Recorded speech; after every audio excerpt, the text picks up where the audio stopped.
This great old Welsh hymn of the Church acknowledges our human weaknesses and looks for the guidance, deliverance and leading of a great Redeemer. Perhaps for many in the world that is becoming increasingly chaotic, there is a heart response. It may well be that present world conditions give us a chance to hit the reset button. The reality is that there is a desperate need for boundaries that will keep civilization and communities safe and well ordered. In a world where people are searching for meaning and purpose, the Word of God still has the answer. No matter how developed and civilized humanity becomes, the reality is that it will always need a yardstick or benchmark to evaluate its conduct and lifestyle. In the first chapter of Romans, Paul is writing about those who have totally rejected any form of a yardstick or benchmark against which they can measure their conduct and behaviour, not only leading to implicit unrighteousness, but worse still, trying to suppress any form of goodness or righteousness. Such behaviour will inevitably arouse the righteous anger of God.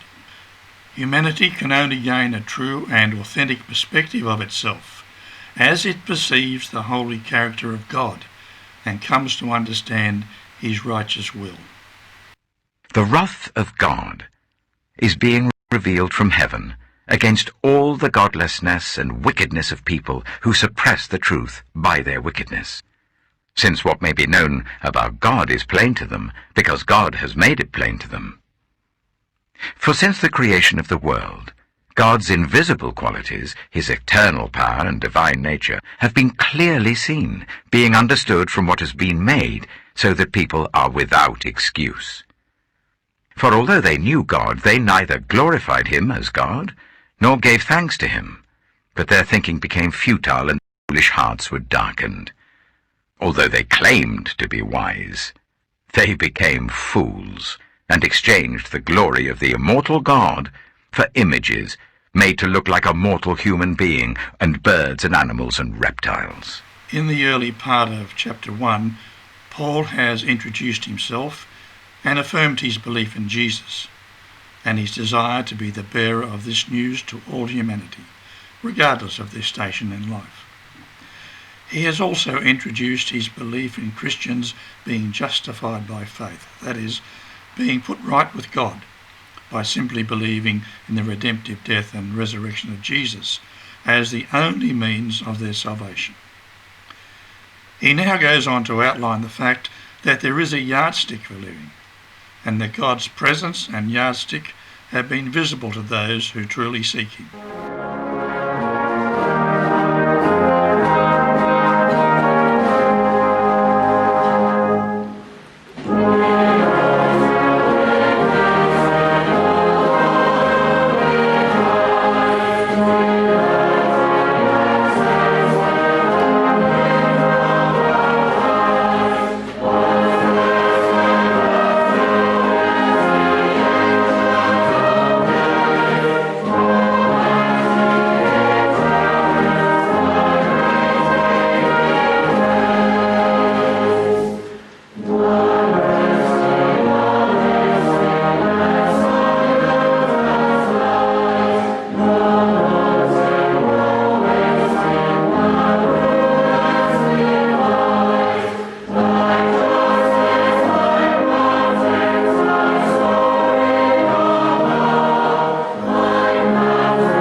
a sense of human denial about truth. If we cherry-pick some of the translations of Romans 1, we come up with a précis. It reads like this: "It is not that they do not know the truth. By taking a long and thoughtful look at what God has created, people have always been able to see what their eyes as such can't see. They knew all the time that there is a God, yet they refused to acknowledge him." Hymn writer Walter Smith understood about the majesty and omnipotence of God as creator and ruler when he wrote, "Immortal, invisible, God only wise, in light inaccessible hid from our eyes. Unresting, unhasting, and silent as light, not wanting, not wasting, thou rulest in might. Thy justice like mountains high soaring above, thy clouds which are fountains of goodness and love." The Old Testament, time and time again, warns against humanity setting its own yardstick based on human perception and behaviour. There is a reoccurring text in the Old Testament. "In those days Israel had no king. All the people did whatever seemed right in their own eyes." Somewhere in the development of humanity, God has set a baseline for conduct and behaviour that is beyond a self-determined human standard. Perhaps the great fear of humanity is the unbridled licence which comes when humanity refuses to accept any authority save its own desires. Paul is well aware that God's pure white righteousness stands in stark contrast to the evil present in humanity, and that through this visible righteousness, humanity is made painfully aware of God. Such a light emphasises the great need of humanity to be put right with God. Paul will go on to contrast this focus on humanity's great need with the light that shines from the redemptive life, death, and resurrection of Jesus Christ. Implicit here in this passage, indeed the whole section, is a certain understanding of human wrongdoing. In a day when sin is sometimes dismissed as a foolish preoccupation or the consequences of natural impulses, it is valuable to recover something of the apostolic conception of sin. Sin is neither an act nor even a series of acts. It is a mindset which makes wrong conduct possible, the condition of mind and spirit whose consequences become apparent in action.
From creation, God has revealed himself to all humanity through the world which he has created.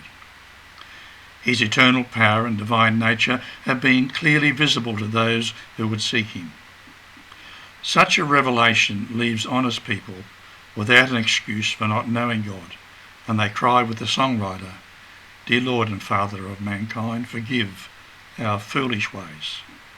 Reclothe us in our rightful mind." There are certain laws at work in our world that are unbreakable.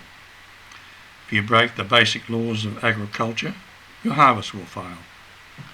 If you flout the laws of healthy living, your body will suffer. Paul is saying that there is a created and moral order God has ordained, which is visible to all humanity, and from this order we are given an awareness of the Creator. There is a compelling argument to the presence and reality of a supreme being in the world around us. While science is daily discovering new facts, the reality is that with every discovery comes more unknowns. Humanity can know the reality of God's existence if they are willing to take a long and thoughtful look at what he has created. All the laws of nature that hold life and nature together witness to his eternal power and divine nature. While this may seem incomprehensible to the human mind, the reality is that we are dealing with a God whose power and mind is beyond our comprehension. Consequently, he cannot be fully comprehended by the human mind, and an element of simple faith is required to encounter him. There are many ways in which God reveals himself to humanity, whether it is the created world in which we live, our conscience, through sacrificial human love, or simply the miracle of birth. God reaches out to those who truly seek him and endeavour to encounter him. Perhaps the reality is that if humanity cannot intentionally encounter God, then it may well be that they have closed their eyes and their hearts to him.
translation translates verse 21 as follows. Yes, they knew God, but they wouldn't worship him as God or even give him thanks. And they began to think up foolish ideas of what God was like. As a result, their minds became dark and confused. In many ways, our cultures today are a little different from the cultures of Paul's day. It seems that people will always need a higher power to which they can relate. It somehow seems to be the nature of humanity. Their decisions, agreement with, and compliance to that higher power will inevitably be reflected in their lifestyle choices and their behaviour. While we may look at some of the deities worshipped by Eastern religions, the reality is that in the Western cultures, the higher powers of money, fame, sex, political power, etc., has resulted in groups of people who are willing to sacrifice the norms of ethical behaviour and compassion to comply with their higher power. The reality is that the higher power we choose must inevitably impact in a significant way the lifestyle that flows as a result of that choice. Whether we like it or not, our choice of a higher power will inevitably decide our destiny both here and in eternity. There is an inherent and lethal danger in choosing a higher power other than God.